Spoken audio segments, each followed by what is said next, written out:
हुक्मरान हैं, मैं उनको आगाह करना चाहता हूं, अगर आपके दिमाग में इस प्रकार की गलतफहमी हो कि जो या जितना पैरामिलिट्री फोर्सेस के जो हमारे भाई हैं, सैनिक भाई हैं या पुलिस के भाई हैं, कि आप उनके दम पर आप इन किसानों के इस आंदोलन को कुचलवाने की कोशिश अगर आपके मन में कोई मंशा हो तो आप भूल जाएं, क्योंकि हमारी सारे लगभग इन फौजी भाइयों से या सैनिक भाइयों से, पुलिस वाले भाइयों से हमारी बातें होती हैं।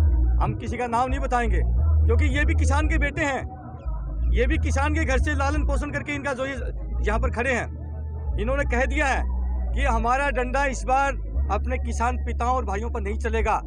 अगर डंडा चलेगा तो जो संसद में बैठे हुए आतंकवादी हैं, इनको आतंकवादी कह रहे किसान को। अरे आप बताइए, सारे समझदार लोग हैं जो समाज को, देश को तोड़ने का काम करते हैं, बांटने का काम करते हैं, आतंकवादी वो हैं या जो जोड़ने का काम करते हैं उसको कहेंगे आतंकवादी।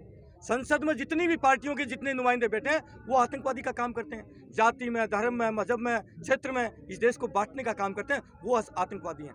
इसलिए आतंकवादियों पर डंडा चलेगा। हमारे जो पैरामिलिट्री फोर्सेस के जितने भाई यहाँ पर लगा रखे हैं सरकार ने, ठीक है, उनकी ड्यूटी है, खड़े हैं, लेकिन उनका डंडा इन पर नहीं चलेगा, उनका डंडा उन पर चलेगा। जय जवान, जय जवान, भूल हम जाए ही किसान, हम ही किसान, आवाज दो, आवाज दो, भारत माता की, भारत माता की, इनकलाब, इनकलाब, सरफरोशी की तमन्ना अब भी हमारे दिल में है, सरफरोशी की तमन्ना अब भी हमारे दिल में है। देखना है जोर कितना बाजुए का दिल में। अरे जब जब जुल्म करेगा सत्ता के हथियारों से, चप्पा चप्पा गूंज उठेगा इनकलाब के नारों से। सरकार भूल जाए कि हम इसको दफनाने का काम करेंगे इस आंदोलन को। आपके बल की बात नहीं है, ये अब पूरे किसान का नहीं है, ये पूरे देश का आंदोलन बन चुका है और सरकार को इस बात की इत्तला होनी चाहिए। इस आंदोलन के साथ में यदि कोई छेड़खानी करने की कोशिश की, जैसे कि कल हमें पता चला है, एक वीडियो वायरल हुआ था कि इन्होंने कुछ लोगों को, बिकाऊ लोगों को पकड़ करके अपने किसानों के ऊपर पुलिस की वर्दी पहन करके गोलियां चलाने का जिस प्रकार से षड्यंत्र रचा है, अगर कोई ऐसी घटना होगी, सरकार सुन ले कान खोल के, अगर कोई ऐसी घटना घट गई हमारे किसानों के साथ, अंजाम बुरा होगा। पहले बताते थे हम, इस चीज का ऐलान करते हैं, अंजाम बुरा होगा। अरे किसानों को तुम मारोगे तो देश का पेट भरता है। इसलिए मैं एक बात और कहूंगा, ये आंदोलन खाली किसान आंदोलन ना करके इसको, बल्कि हम ईवीएम मशीन जो देश की जो सत्ता पर जाके सिंहासन पर बैठते हैं, उसमें बहुत बड़ा घोटाला है। हम ये भी ऐलान करते हैं, क्योंकि हम मालिक हैं, लोकतंत्र के अंदर जनता मालिक होती है और नेता उसका नौकर होता है, इसलिए मालिक ऐलान करता है। क्यों भाई, मैं सही कर रहा हूँ? ये मालिक ऐलान करता है, आगे आने वाले चुनाव में यदि तुमने इस प्रकार की कोई कार्रवाई कर दी ईवीएम मशीन से, हम उन मशीनों को जला के फेंक देंगे, नहीं बैलेट पेपर के ऊपर चुनाव करवाएंगे। कमाल हो गया, जनता कह रही है, तुम मान नहीं रहे, इसलिए हम आज आपको ऐलान करते हैं, नहीं होने देंगे चुनाव बैलेट उसके ऊपर, ईवीएम मशीन के ऊपर। इनकलाब, इनकलाब, इनकलाब। एक आखिरी आप लोगों का अगर कुछ क्वेश्चन हो तो वो, हाँ जी, एक छोटा सा मैं बोलना चाहूँगा।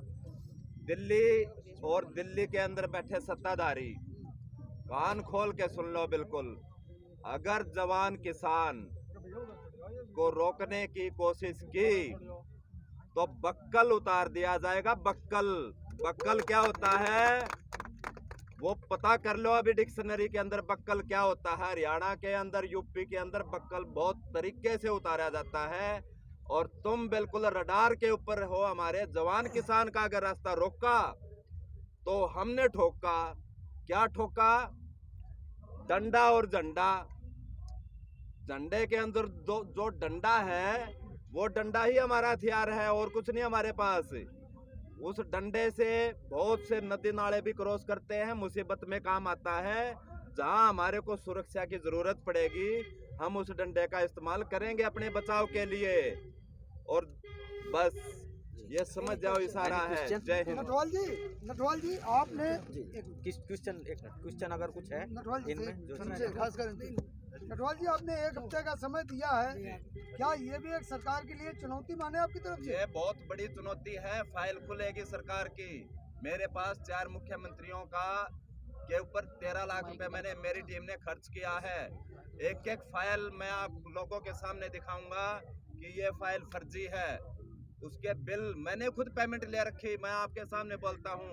मैंने खुद सरकार से लाइसेंस बनवा के और पेमेंट ले ली उनसे, बिल्कुल फ्री, एब्सोल्युटली फ्री, कोई मैंने काम नहीं किया, पैसे ले लिए। 8-9 लाख रुपया मेरे पास आ रखा है सरकार का। अच्छा सर, इतना तो बता दीजिए, वो 4 जो मुख्यमंत्री हैं जी, वो बीजेपी सरकार के या अन्य किसी ये पार्टी नहीं के? बताया जाएगा, ये अभी नहीं बताया जाएगा। अगर आप लोगों का कोई उसी टाइम होगा। जो हमने मेडल वगैरह का हो गया, अगर कोई और क्वेश्चन है आप लोगों का तो आप पूछ वर्दी सकते से हैं। सर, ये बताइए, वर्दी आज आपने main वर्दी वर्दी उतारी, हाँ। आपने वर्दी उतारी, जी। टोपी अभी भी आपके सभी के सिर पर है, अभी तो एक वर्दी का हिस्सा है। ये सेना का ये सुभाष जी की कैप है, क्योंकि आज दिन सुभाष जी का है और ये कैप हमने सुभाष जी की आज ग्रहण करी है और मरते दम तक ये कैप हमारे सिर पर रहेगी। ये सरकार के बाप की औकात नहीं इस कैप को उतरवा दे, ये वर्दी का हिस्सा नहीं है, ये वर्दी का हिस्सा नहीं है, ये वर्दी का हिस्सा नहीं है हमारा। कुछ और किसी का ना कोई था। बैच है, ना कोई किसी सेना की किसी यूनिट की। चौहान साहब, जी ये जो आपको एडवाइजरी दी गई है जी। वर्दी की, आप अभी जो जिक्र कर रहे थे, तो क्या ये किसान आंदोलन के लिए दी गई या बाहर के लिए भी है आपके लिए?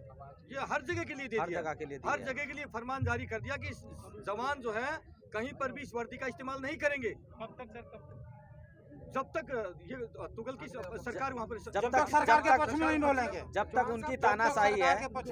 या तो सरकार के पक्ष में बोल दें तो वर्दी पहन लो। बहुत सारे सरकार के चाटुकार हैं, वो पहनते हैं वर्दी, मेडल उसमें लगा करके अपने चैनल में बैठते हैं। एक बड़ा खुलासा हुआ है प्रेस कॉन्फ्रेंस में। जी। टिकैत साहब भी वहाँ पर थे, तमाम किसान यूनियन के नेता भी वहाँ मौजूद थे और उस जो वहाँ पर दोषी था उसको पकड़ के प्रेस कॉन्फ्रेंस में बिठाया गया। उसने बड़ा खुलासा किया है कि किसानों पे गोली भी चलेगी और तमाम इस तरीके की जो हिंसा प्लानिंग है बहुत बड़ी। 26 जनवरी तो सैनिक उसमें क्या रोल निभाएंगे? अब नहीं सर, उसका नहीं, कहावत उसका है, न्यूज आ गया सर अलग से, कहावत उसका है। न्यूज आ गया कि वीडियो जारी की है, शराब पिला के कहलवाया गया। दिल्ली पुलिस को कस्टडी में ले लिया, उसको दे दिया गया और वहाँ पे उसने हम पे फिर आरोप लगाया कि उन्होंने ऐसा काम किया, ऐसा कुछ हमारा इरादा नहीं था, उन्होंने हमें जबरदस्ती करवाया है। ये कहीं ना कहीं एक इवेंट चल रहा है इस देश में भटकाने का इस आंदोलन को, जो कि आंदोलन भटक नहीं सकता है। ये तरह तरह के उनके एलिमेंट आ रहे हैं जो इस आंदोलन को तोड़ने का प्रयास कर रहे हैं। हेलो भैया, तो पुलिस कस्टडी में गया तो बोला कि किसान नेता सिखा रहे हैं हमें, तो कोई कंट्रोवर्सी है ना, तो कहाँ न्यायपालिका है, कहाँ सरकार है? इसमें तो उसने कहा मैं बहुत गरीब हूँ, मुझे 10,000 रुपए दिए गए इसलिए मैं ये सब हरकत कर रहा हूँ। जी देखिए, वो जांच का विषय है, जांच का विषय जांच होनी चाहिए। माननीय सुप्रीम अब कोर्ट अब किसानों के पास आके उसने एक अलग स्टेटमेंट दिया, पुलिस के पास जाके पुलिस ने उससे कुछ और स्टेटमेंट दिलवा दिया। तो अब ये जांच होनी चाहिए और इसकी जांच किसी भी ऐसी एजेंसी को दो जो निष्पक्ष जांच करे। ये बताइए, वहाँ पकड़ा गया, उन्होंने गलती मानो किसानों की क्या कि उन्होंने पुलिस को सौंप दिया। जी। ऐसे ही कोई अगर यहाँ पाया जाता तो पूर्व सैनिक क्या करेंगे? जी, पूर्व सैनिक भी हम पहले अपने चैनल में प्रेस कॉन्फ्रेंस बुलाएंगे और ये सारी चीज़ें, और हम एक चीज़ और करेंगे। जो उसने बोला कि मैं दारू के नशे में था, उसका हम टेस्ट कराएंगे कि वो दारू पिए हुए है या नहीं है, दारू के नशे में है या नहीं। और उसके बाद इस बार पुलिस में देने की गलती नहीं करेंगे हम, इस बार उसको जनता के हवाले कर दिया जाएगा। तो वो गलती थी उनकी वहाँ की? जी बिल्कुल, क्योंकि उन्होंने पुलिस ने भी उसको टॉर्चर करके उससे उल्टा बयान बस। दिलवा दिया। नहीं, कभी उसका- भी अगर पुलिस में भी दिया जाएगा तो पुलिस में जब पुलिस उसकी जांच करेगी तो हमारा नुमाइंदा, किसान आंदोलन का नुमाइंदा वहाँ पर साथ अच्छा, होना सरकार के आप साथ नहीं बोलेंगे, आप किसान भाइयों के साथ कंटिन्यू लगातार लगे हुए हैं। चाहिए। जी जी 26 जनवरी आ रही है, आप सभी ने पिछली बार हर इंटरव्यू में कह रहा था कि सबसे आगे पूर्व सैनिक रहेंगे। जी। तो क्या ये पूर्व सैनिक 26 जनवरी वाले दिन पहनेंगे वर्दी? हम नहीं, हमने उतार दिया है। वर्दी जब नहीं तक कि देश के अंदर सरकार जो सरकार आएगी सिंहासन पे, वो सरकार खुद सम्मान के साथ इस वर्दी को दोबारा देगी, तब हम इस वर्दी को पहनेंगे साहब। हम तिरंगा झंडा हाथों में लेके, जो हमारा अधिकार है उसको हाथों में कहेंगे लेके पूर्व सैनिक चलेंगे। ही आगे। जी बिल्कुल कितने लोग पूर्व सैनिक? 26 तारीख के लिए मना किया है। हजारों सैनिक आए हुए हैं सर, वो सब जो है पता हमारे खुफिया लगे हुए हैं। तो हम भी तो देखें आतंकवादी यहाँ पर कौन है, हमने लगा रखे हैं। अगर कोई आतंकवादी यहाँ मिल गया, हम छोड़ने वाले नहीं है। अरे भाई, अगर आतंकवादी यहाँ होगा तो हम सैनिक होकर के फिर देश की रक्षा कैसे करेंगे? आपको कोई मिला यहाँ पे खालिस्तानी? नहीं, आज तक तो हमें नहीं मिला। हम लगभग 1 महीना होने जा रहा है, हमें तो आज तक तो मिला नहीं। वो पता नहीं उनकी कौन सी आंखें हैं हमारे सरकार की या उनकी जो मीडिया है गोदी मीडिया उनको कहाँ से दिखाई दे अच्छा जाते हैं? सरकार करने जी, मैं आपसे जानना चाह रहा था, अभी एक कपिल कुमार करके प्रोफेसर हैं, उनकी वीडियो वायरल हो चली है, तो तमाम लाछन भी लगा रहे हैं, हर तरह के शब्दों का इस्तेमाल कर रहे हैं, आप खालिस्तानी है वो सब है, क्या कहना चाहेंगे इस बारे में? नहीं उनके वीडियो को तोड़ मरोड़ के और किसानों के पक्ष में समझाने का प्रयास उन्होंने ठीक से नहीं किया है। कहीं ना कहीं वो किसानों के साथ है, ऐसी कोई बात नहीं है। उसको जो समझा नहीं पाए, कहीं लग रहा है उसमें नजर आ रहा है कि वो किसानों के विरोध बोल रहे हैं, ऐसा कुछ नहीं। सर एक हमने खबर पढ़ी कि आर्मी ने कहा है कि आप यूनिफॉर्म ना पहने 26 जनवरी जी जी जी हम लोग अभी आए हैं, उसका जवाब देंगे आप ये नहीं पहनेंगे। ये प्रेस उसी कॉन्फ्रेंस कॉन्फ्रेंस उसी उसी पर्पज पे से चल रखी रही गई है। सॉरी लेट हो ये हमने उतार दी है और हम आप ये अलग से- ऐलान किया अलग से है, खबर जब कर तक रहे इस वर्दी को हम ग्रहण नहीं करेंगे, जब तक इस देश की सरकार जो सिंहासन पर आएगी वो खुद सम्मान के साथ हमें बुला करके बोलेगी कि इस वर्दी को पहनिए, तब हम इसको पहनेंगे। और ये आज जो विलाप का समय है, क्योंकि वर्दी और एक सैनिक का जो विछुड़न है, ये विलाप का समय है। जब एक विछुड़न होता है किसी चीज का, विदाई होती है, आज विदाई का समय है। इस सरकार ने, तुगल की सरकार ने आज इस वर्दी से हमारी विदाई करवाई है। बहुत दुर्भाग्य की बात है, बड़ी पीड़ा की बात है, हमारी आत्माएं रो रही हैं कि ऐसी सरकार जिस वर्दी को हमने पहन करके पूरी जिंदगी अपनी जवानी व्यतीत कर दी हो, उस वर्दी को आज उतरवाने का ऐसा काला कानून ला करके सरकार ने किया है। और ये पूरा देश, ये भगवान कभी इसको माफ नहीं करेगा इस सरकार को। ये देश के लिए शर्म की बात है। देश के लिए शर्म की बात है। बहुत शर्म की बात है। जैसे सरकार जवानों के ऊपर जो वोट मांगती है, जवानों के नाम से जब भी चुनाव आता वोट मांगती जवानों के लिए, ये किया, लेकिन दूसरी तरफ ये काला कानून जो है सुना देती, इसमें क्या करें? सोचिए आप, हमारे प्राइम मिनिस्टर साहब जो है खुद वो जैकेट पहन करके दिवाली मनाने के लिए वहाँ जाते हैं, कहीं इधर उधर जाते हैं। अरे भैया, ऐसी दिवाली तो रोजाना हर व्यक्ति मनाए। आप जैसे दिल्ली से चलेंगे, 50 आदमी आपके साथ चलेंगे, चहलकदमी करने वाले। आप काजू बादाम खाते हुए जाएंगे, वहाँ जाएंगे जहाँ पर वहाँ रेड कारपेट बिछा होगा, वहाँ 50 सेना के अधिकारी आपको सलाम करने वाले मिलेंगे, और 10 मिनट वहाँ पर आप सेल्फी लेकर के फोटो खिंचवा करके और आप वापस आ जाएंगे। अच्छा आप सेना की वर्दी का दुरुपयोग आप कर रहे हैं, हम नहीं कर रहे। हमने ये वर्दी जो है पूरी अपनी खून पसीना जिंदगी जवानी लगा करके। अच्छा सर ये बताइए, अब आप सेना में रहे तब आपको इस वर्दी का हक मिला जी। तो इसका जो है नेता के द्वारा बताया जा रहा है कि अपमान है। जो सेना में भी नहीं रहा, सिर्फ नेता है वो वर्दी पहनता, तो उसको कैसे देखते हैं? आप एक चीज बताइए, यही तो दुर्भाग्य की ये बात है। जनता वो को पहन देखना सकते है। हैं क्योंकि वो सत्ता में बैठे हैं। भाई जितने भाई पीछे खड़े हैं, मैं एक बार कैमरा घुमाना, आप बताइए, आप घुमाना, आप बताइए, अगर हम फौजी भाई आपके आंदोलन में वर्दी पहन के आते थे, आपको खुशी मिलती थी कि नहीं मिलती थी? बहुत हाथ खड़े करिए, हाथ खड़े करिए। बिल्कुल। ये देखिए, ये देश के लिए शर्म की बात है कि हमारे जवानों की वर्दी उतारी गई है। ये सरकार के लिए शर्म की बात है। अच्छा सर, हिंदुस्तान का दुर्भाग्य देख है। लीजिए, देखते हैं आप। मतलब आज ये लगा लिया, अगर हम अपने किसान भाइयों के बीच में ये वर्दी पहन करके सीना चौड़ा करके आते थे, इस वर्दी की भी शान बढ़ती थी, एक सैनिक की भी शान अच्छा बढ़ती सर, थी, इस चीज और आज में- इनको भी हौसला मिलता सर, था। हम और फॉलो आज करते हैं। उसको देख के सरकार बौखला गई। कमाल, कोई बात नहीं, आप चिंता मत करिए कहीं ना मोदी कहीं साहब, जनता सरकार जवाब चिंता मत को- करिए, सर, ये जनता जवाब देगी, ये देश जवाब देगा। आप मानते हैं कि सरकार इस वर्दी से डर गई? डर गई साहब, पूर्व सैनिकों की वर्दी से डर गई? बिल्कुल डर गई है, बिल्कुल डर गई। क्योंकि जवान के सामने जब जवान खड़ा होगा, उनके मेडल वर्दी पे लगे होंगे, तो कोई जवान कभी भी जवान के सामने नहीं टकराएगा, वो अपने आप पीछे हो जाएंगे। सरकार इसी बात से डर रही है, जब मेडल लगी वर्दी सामने होगा तो मेडल का ये अपमान होगा। सरकार बस इसी भ्रम में है कि हमें पीछे हटना पड़ेगा। सर, आपको मेडल कोई उतारने सुप्रीम कोर्ट का- से उम्मीद है इस पर कि सुप्रीम कोर्ट फैसला सुनाएगा इस चीज को लेकर? सुप्रीम कोर्ट भी मुझे लगता है जिस प्रकार से आज सरकार के प्रेशर में है, वहाँ पर भी कुछ नहीं, ऐसे सक्षम लोग नहीं बैठे। मैं तो कहता मैंने हूँ सुप्रीम कोर्ट पर ऐसे सर, मैंने लॉजिकली कहा है कि अभी भी सेना और सैनिक बल, पुलिस, होमगार्ड आदि के संबंध में 1825, 1860 का ब्रिटिश कानून लागू सब उसी के तहत हो रहा है। तो मैंने जो लॉजिकली रखी है, तो मैं माननीय सुप्रीम कोर्ट से देश जनता से करूंगा कि कब हमें आज़ादी मिलेगी, हम भी भारतीय संविधान के दायरे में जीना चाहते हैं। ये सारी चीज़ें जो सारी संविधान है आज किसके लिए है? आम जन के लिए नहीं है, नेताओं में न्यायपालिका और अधिकारियों के लिए। इसीलिए अधिकारियों ने तुगल की फरमान जारी किया है। तो हमें इस बात की बहस हो राष्ट्रीय चैनल पर देश में कि इनको ब्रिटिश कानून के से दायरे से बाहर लिया जाए। अपने आप खत्म हो जाए। लास्ट सवाल है, आप दोबारा वर्दी पहनने का जनता के लोगों का कहना, उसका वेट कर रहे हैं या फिर सरकार बोले तब पहनेंगे आप? देखिए, जनता का कहने का मतलब ये है कि ये वर्दी हम तभी पहन सकते हैं जब संसद में कोई सरकार आएगी और वो कानून बनाए, क्योंकि हमको जो उतारा गया ना, एक कानून के तहत उतारा गया है, न कि बरबली बोल कर उतारा गया है। यही यदि हम सरकार के पक्ष में बोलते हैं तो उस कानून को दबा दिया जाता है, कोई उजागर नहीं किया जाता है। लेकिन हम अगर जो सरकार के विपक्ष में बोल रहे हैं, किसानों के लिए बोल रहे हैं, तो उस कानून को जो पहले का बनाया हुआ है, अंग्रेजों के ज़माने से बनाया हुआ है, जो आज लागू नहीं हुआ है, और न कोई बड़े बड़े जो हमारे भी फौजी है बड़े बड़े जो सरकार के पक्ष में बोलते हैं, उनके लिए कोई लागू नहीं हुआ है। अब 2013-14 में जो चुनाव हुआ था उसमें देखिए सारे वर्दी में घूम रहे थे, कोई लागू नहीं था। लेकिन आज यहाँ इसलिए उसको कानून को निकाला गया कि हम सरकार के विपक्ष में बोल रहे हैं। सर ये बताइए, अभी कल भी खुलासा हुआ था, वो झूठ है सच है कि किसानों ने पीट कर उससे कहलवाया, पुलिस ने उससे पीट कर वीडियो जारी करा, वो तो जांच का विषय है। बिल्कुल जांच का पर सर ये बताइए, उसमें उसने ये खुलासा किया कि उन पुलिस वालों में ऐसे 10 लड़के छोड़े जाएंगे जो पुलिस की वर्दी में होंगे और वो गोली चलाएंगे, दंगा भड़काएंगे।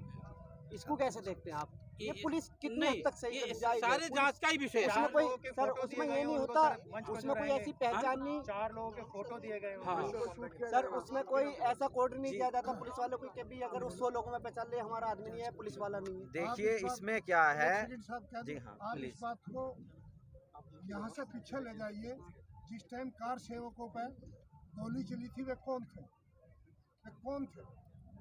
पुलिस की वर्दी में थे या नहीं थे? और आधी सरयू में खून बहा, आधी सर्दी में पानी था या नहीं था? क्या ये गवर्नमेंट अब भी ऐसा नहीं कर सकती? कर सकती है ना। रही बात आपकी वर्दी की, आपने वर्दी पे सवाल उठाया। हम वर्दी full dress, what is the meaning for full form? क्या है उसकी फॉर्म, क्या है आप ये बताइए हमें। वर्दी की फॉर्म क्या है? क्या हमें जो हमारी सेवा काल के मेडल दिए गए हैं या हमें जो जैकेट दी गई है जाते हुए, उसको हम पहन करके अपने भाइयों के बीच में नहीं रह सकते क्या? वर्दी का फॉर्म है, नीचे से लेकर बूट से लेकर के कैप तक टॉप, टाइटल सोल्जर, रॉयल डोरी, बैज कैप, यूनिट का बैज, वो सारा वर्दी होती है। उसको बोलते हैं वर्दी। अरे पूरी वर्दी तो हम खुद ही नहीं पहन रहे थे। साहब, जो ये कानून जो फरमान जो सरकार ने सुनाया है, इसके खिलाफ क्या आप गांव में जाओगे? क्योंकि ज्यादातर सैनिक जो हमारे गांव में पूरे आपके चैनलों के माध्यम से जो हमारी आवाज है, हम पूरे देश से हम अपील करते हैं, ये सैनिकों की तौहीन है, इस वर्दी की तौहीन करी सरकार ने, इसलिए हम आपसे न्याय मांगने के लिए अच्छा सर, झोली प्रचार रहे हैं। पूरा देश न्याय करेगा सर। ये लास्ट सवाल है कि ये गाजीपुर से अलग भी सभी जगह आपके पूर्व सैनिक हैं, जहाँ जाए हर पूर्व सैनिक ने आज ये वर्दी उतारी, हर जगह। ये पूरे देश के लिए लागू किया ना, हमारे लिए नहीं, पूरे देश के लिए किया है। ये नहीं कि सिर्फ जो आंदोलन में, सारे जगह के लिए कानून सबके लिए बराबर होता है। तो कहीं ना कहीं सरकार आपकी वर्दी से घबराई। जी बिल्कुल, आप कुछ समझदार हैं। लेकिन आगे भी देखेंगे, आप सरकार के पक्ष में बोलेगा, पहनते नजर आएंगे, लेकिन जब विपक्ष। लेकिन हम मोदी जी को भी बताना चाहते हैं, मोदी साहब अगर आपको ये वर्दी, आपने ये वर्दी पहनी तो फिर हम पीछे नहीं रहेंगे। एक आखिरी सवाल, 26 तारीख को पूर्व सैनिकों की क्या भूमिका रहेगी? 26 जनवरी को जितने हमारे जो किसान नेता हैं, जो किसान नेता हैं, क्योंकि भाई ये आंदोलन है उन्हीं के उसमें लीडरशिप में चल रहा है, क्योंकि हम उनके सहयोग में हैं, तो जो हमारे लिए आदेश होगा हम उसका पालन करेंगे। इसी के साथ मैं सबको, जो आप लोग लोकतंत्र की लड़ाई जो लड़ रहे हैं, हमारे पत्रकार बंधु जो भी यहाँ किसान, जवान, युवा, छात्र सभा है, सभी हम आपको इस लड़ाई में जो भागीदारी कर रहे हैं, सबका जो आप आवाज़ सुदूर हमारे देश में नहीं विदेशों तक पहुंचा रहे हैं, इसका हम धन्यवाद तहे दिल से खासकर सोशल मीडिया के पत्रकारों को देते हैं। अंत में बिल्कुल एक अंत में मैं ये कहूँगा क्योंकि सैनिक हूँ और सैनिक के जो दिल में भाव आ जाते हैं वो रुकते नहीं हैं। जब सैनिक सीमा पे खड़े होते हैं, जब सैनिक सीमा पे खड़ा होता है तो वो जो है एक शपथ लेता है। शपथ, वो शपथ क्या होती है? देशवासियों के प्रति फिक्र नहीं मर जाने की मिट जाने की, फिक्र नहीं मर जाने की मिट जाने की, अन्याय नहीं होने देंगे, और जब तक है सांस इस सीने में, ऐ मेरे प्यारे वतन तेरा शीश कभी न। जय जवान, जय किसान, जय जवान, जय किसान, हम ही जवान, हम ही किसान, भारत माता की जय, जय हिंद, जय हिंद। थैंक यू आप लोगों का।